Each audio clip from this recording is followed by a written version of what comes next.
surprise, Antlaw from Trio HLK at Castlesound studio in Pencaitland. And today we're going to have a little chat with Mr. Rich Harrold. But before we do that, I wanted to show you something that I was really struggling to play last night. There's a section in our piece, Anthropometrics, where I play this part here. And you can see, if you look down where there's that A flat written in red, bar 20 or something, where I'm really darting around on the 8th string from the lowest note, like 3rd fret on the lowest string, up to 9th fret on the high E.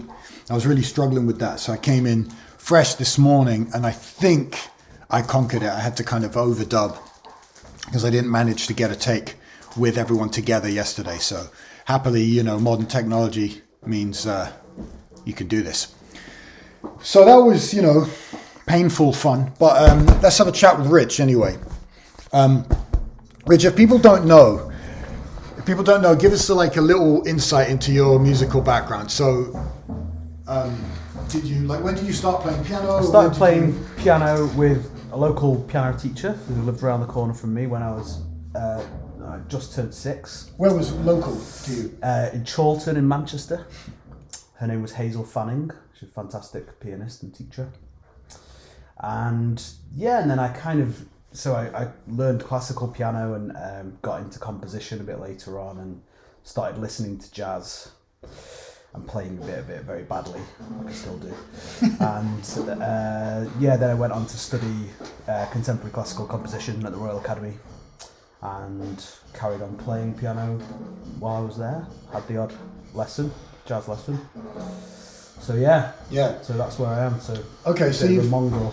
Yeah, so you've definitely grown up with a lot of classical music in your Very life. much so, yeah. I remember once saying to you, do you listen to any normal music? And you were like, what do you mean by that? And I was like, like Aerosmith or whatever. And you were like, no. I think you genuinely, I guess, the notion of anything being normal is sort of relative anyway. But for you were like, well, Boulez and Ligeti and Stockhausen, and that is normal. For you. Certainly spent a long time listening to all of that stuff, while I was studying. When you listen through how our music actually sounds, what of the classical composers, maybe some of the ones we've listed, which of them, if any, resemble this kind of thing, or which of them do we resemble? Do these pieces resemble that we're recording this week, do you think? Well, there's a lot of counterpoint in what we do. That bit I just showed everyone, actually, that's my part, and Rich's part is kind of in counterpoint with it, right? Yeah, and there's lots of sort of layers that are working as independent parts, but obviously, fit together. And so, a lot of that comes from probably playing a lot of Bach, preludes and fugues and two-part inventions and that kind of thing. But obviously, harmonically it's quite different. Contemporary classical composers, or at least more recent composers, Ligeti. There's definitely a lot of Ligeti in what I write. I think his piano etudes are just absolutely amazing pieces of writing and really, really, really fun to play. Hey, didn't you even do a duo version of one of them with Rich Kass? Yeah, that's not a piano etude. That's a piece called Hungarian Rock. Oh, okay. But it's very similar. What does he mean, Hungarian rock? What does that mean? He doesn't mean like a rock band, does he? Like rock and roll. It's I'm just trying to remember what the meters are for that. Actually, I have to look it up. But yeah, it's for dual manual. I think it was originally written for harpsichord, or it might be dual manual organ. I can't remember. No, it's harpsichord. So he's got kind of this complex ostinato going on in one hand, and on the other manual, a load of kind of rhythmic layers that go over the top of it. Rhythmic layers. That's something that definitely you're going to hear a lot of in our music.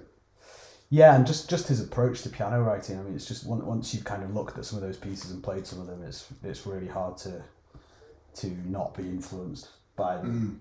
Just so ingenious and so amazing to listen to as well. They're not just clever writing, but just amazing music. Yeah.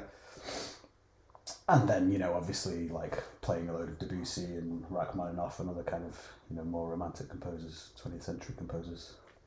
Yeah. Yeah, it's all in there Cool. somewhere. So I made Rich get his piano pad here. By the way, thank you everyone who's kind of who's watching. We appreciate you. Do send any questions if you have them. And I have a question. Remind me actually. I have to run and get my phone to remind myself of it. But are there any parts that we can take a look at, or maybe bits that you're proud of? You like the layout, you think looks nice, and maybe as a side or connect related question. If we were to look at some contemporary piano music, what would look similar to this, if any of it?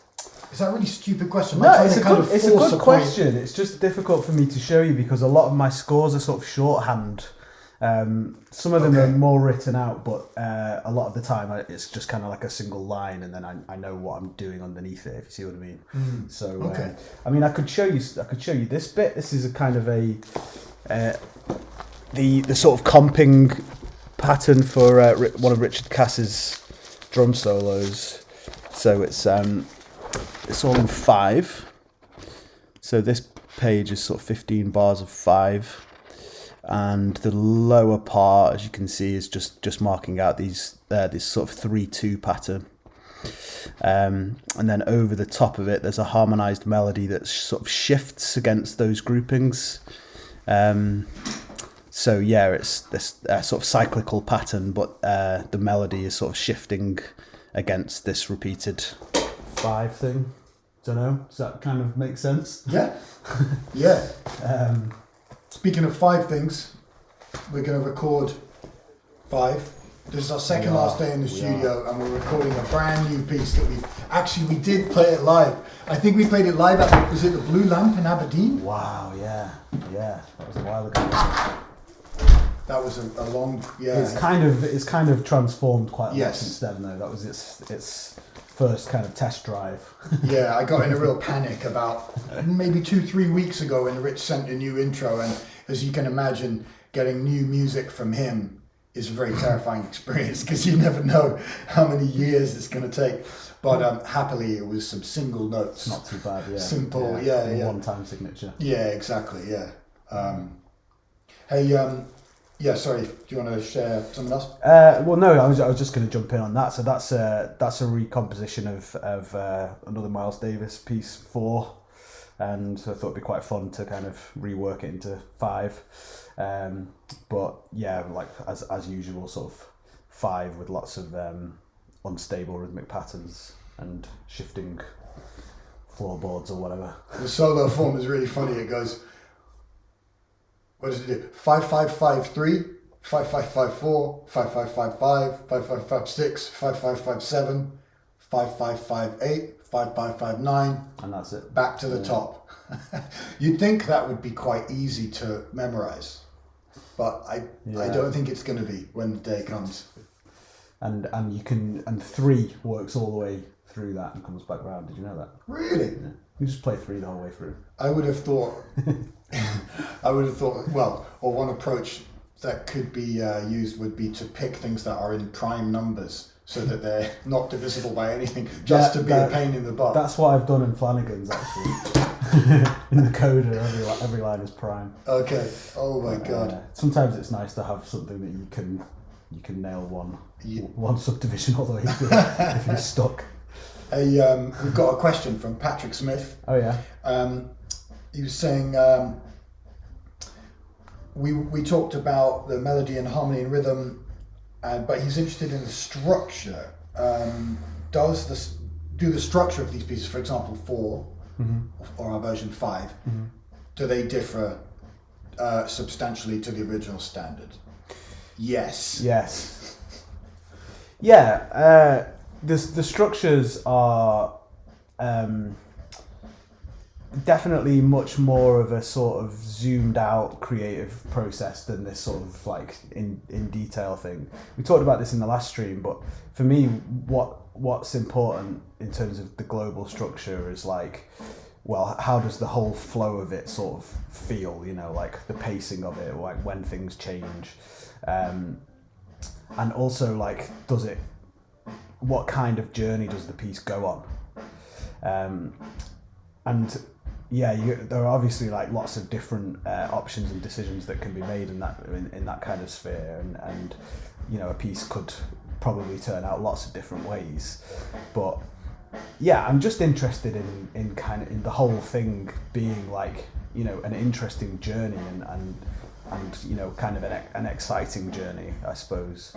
And so sometimes the approach is to develop different sections of the pieces from different like motifs from the original or something. And then with other pieces, it's more of like stretching out the melody over the entire course of the tune. That's what happens in Stella, one of the new pieces. It's by the end of the tune, you've heard the whole head, but it's kind of like 12 minutes long or something. So and not before. You haven't heard the whole melody until we get right to the end. Until right at the end. So that repeated figure at the end in the piano part is the last two notes of the melody. And that thing from the start is obviously the first three notes of the melody. So as it progresses, you get different fragments of the melody that then sort of create different structures for the sections. But again, it's different in every piece. But hopefully it's the melody from the original and some of the harmonic and rhythmic content, but it's certainly not sort of like a cyclical sort of thing that you would get in the traditional standard. Awesome. Very interesting. Interesting for me as well, because I often, we don't, so busy practicing things, I don't really get around to asking you how you kind of come up with it. But just to summarise that, Patrick, the tune is completely recomposed, structurally, harmonically, and melodically, but from the same source materials. Yeah, to some extent, the fact of it coming from a standard is sort of arbitrary because it's so different. But I, having said that, I do quite like the idea that you can sort of hear something that you recognise. There's a sort of psychological thing that goes on there that you wouldn't experience if you're just hearing, say, an original melody that I'd made up. And you kind of vaguely recognising fragments of things. I don't know. I think that maybe adds to it in some way. I think it does, and certainly with some pieces more than others in this pad. Some are more obvious, aren't they? Yeah. Nice one. Well, we're on our second last day, and we're kind of just. I think we're all getting a bit fried. Yeah. We're doing well. Yesterday was. There was definitely some emotional ups and downs and some tensions, and I was wondering if we were going to make it to the end intact. But no, I think that we can see the finish line. We're all feeling a bit more optimistic. Yeah.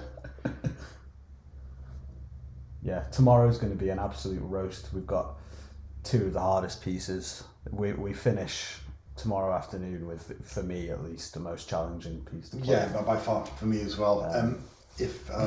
Mainly because of the tempo. It's like the fastest piece. It's going to be hard. Lots of notes. Yeah. Should be fun though. Yeah. Yeah, it'll be good it'll be fun. No, it won't be fun. But, all right, nice one. Well, we'll check in with you. You find people of the internet later. Here's an interesting question actually. Thanks very much, Kate. Are we generally cohesive, or is there someone who leads? It's a good question. I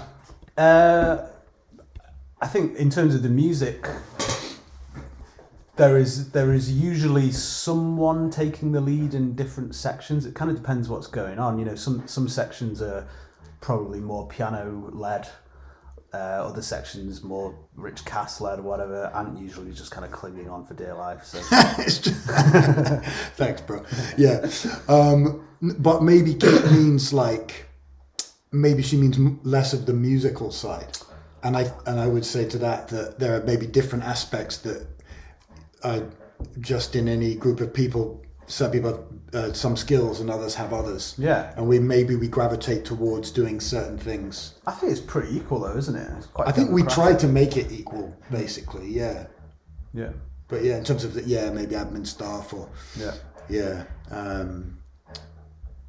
I don't know, does that answer your question, Kate? Do you mean specifically musically or otherwise? I mean, we try and divide it up, as you've said, basically.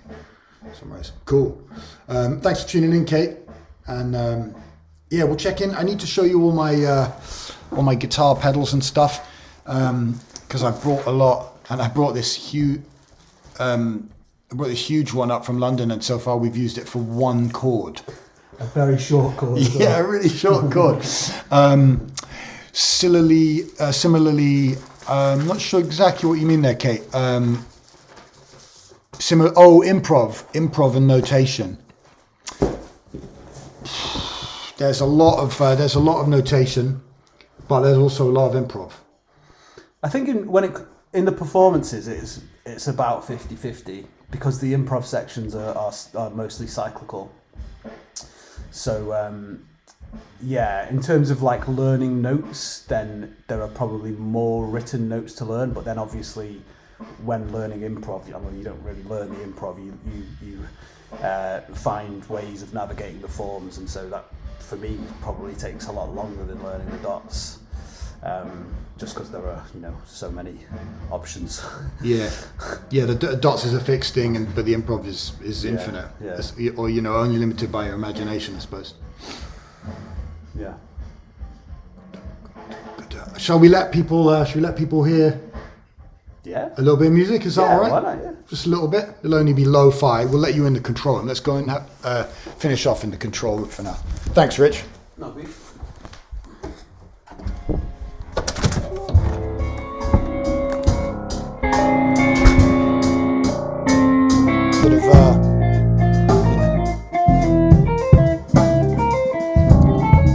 I think we got a guitar solo earlier.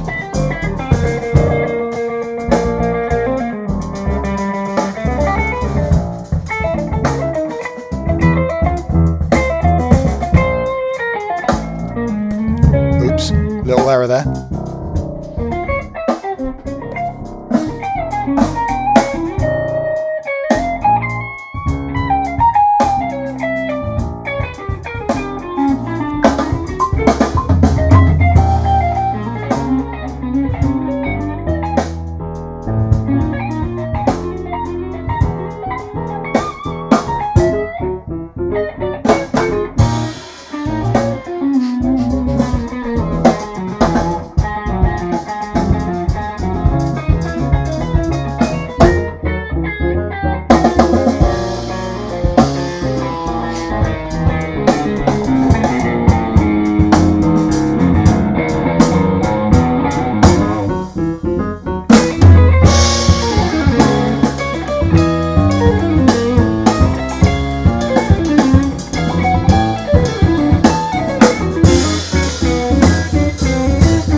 See you later, folks. Hope you're having a lovely Sunday.